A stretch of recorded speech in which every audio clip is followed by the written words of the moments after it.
Thank you, Miss Martin, and thank you all for being here on this special night. There are countless people that I could thank who have poured into me over the years and who have helped me get here. However, I have to thank my parents most of all. I cannot thank you enough for raising me in the church and for daily encouraging me in my walk with the Lord, which has made the utmost difference in my life. I can clearly remember the day my mom and dad told me that I was going to transfer to StoneBridge in 5th grade. And to be quite honest with you all, I was angry. The rising middle school me was scared of change and could not see at all how going to this school would help me in any way. However, at that time, I could not see the bigger picture of this incredible journey that the Lord would lead me on over these past 7 years. Thank you, Mom and Dad, for seeing the bigger picture of my education alongside my spiritual growth, and for ultimately not only choosing what's best for me, but what's best for my relationship with the Lord as well, my whole life. You have both sacrificed so much for me, and I will never be able to thank you both enough for this sweet life that you've given me. I would also like to thank all of my incredible teachers who have poured into me over these years at StoneBridge. You all have truly impacted me immensely and have pushed me so much closer to the Lord, which for that I'm eternally grateful. I cannot imagine where I would be today without the amazing opportunity to have attended StoneBridge School in my upper school years. Because of my incredible love for the people and mission of StoneBridge, I am leaving with celebration, but also with a great sense of grief. Honestly, I've been looking on to this day with disbelief and dread for years because of my love and passion for this school. Last week, I started to tear up in my classes because I simply could not believe that this time was coming to an end. If you know me, you know I hate goodbyes and endings. So I've been walking through this last month of high school with gratitude and remembrance. And I still cannot believe that this day that I've been looking forward to since I was 5 has finally come. Thank you to all the staff, faculty, and administration for putting in endless work and prayers into making this sweet place something so hard to say goodbye to. To the class of 2022, my classmates and brothers and sisters in Christ, we finally did it. I'm so beyond proud of every single one of you, and I'm so blessed to have the opportunity of being your classmate and sister in Christ throughout middle and high school. Thank you for the many laughs, group chat texts, class parties, group cry sessions, and talks about the Lord. You all have truly become my family, and I'm so grateful that I was able to go through this journey of high school with you all. Thank you from the bottom of my heart for making these years the best yet.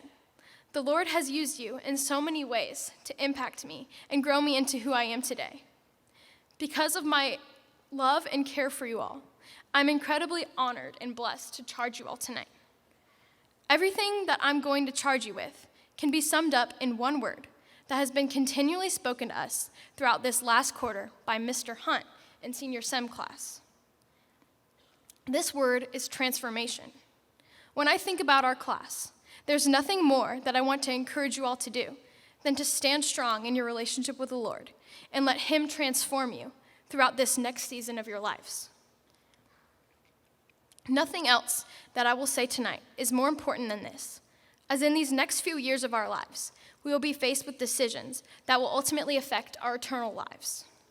This journey we are all about to embark upon is going to be hard, and nothing we do will matter if it is apart from Christ.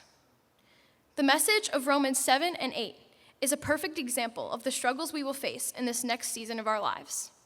We can see this in Romans 7, verses 15 and 18, which say, "For I do not understand my own actions, for I do not do what I want, but I do the very thing I hate. For I know that nothing good dwells in me, that is, in my flesh. For I have the desire to do what is right, but not the ability to carry out."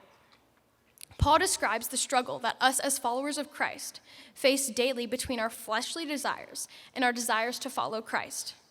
How can we possibly live for Christ when we're sinful and have these desires to do the very things that we hate?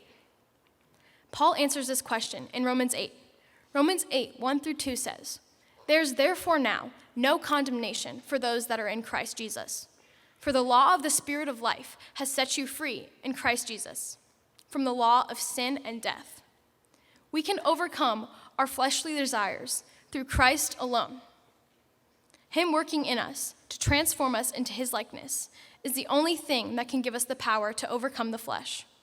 But how will this look practically? Jerry Falwell once said, "Nothing of eternal significance ever happens apart from prayer." I know something that every single one of us struggles with at times is the desire to pray consistently, as we're called to do.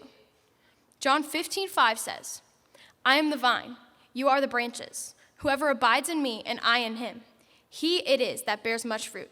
From apart from me, you can do nothing." Without consistent prayer and seeking after the Lord daily, we will accomplish nothing of true meaning.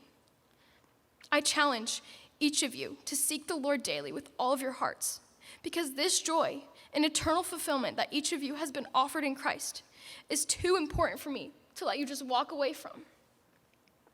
Nothing you ever do when you walk away from this place today will matter if it's apart from Christ.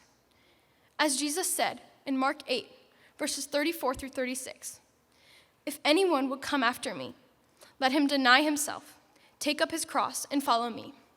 For whoever would save his life would lose it. But whoever loses his life for my sake and the gospel's will save it. For what does it profit a man to gain the whole world and forfeit his soul?" Thank you.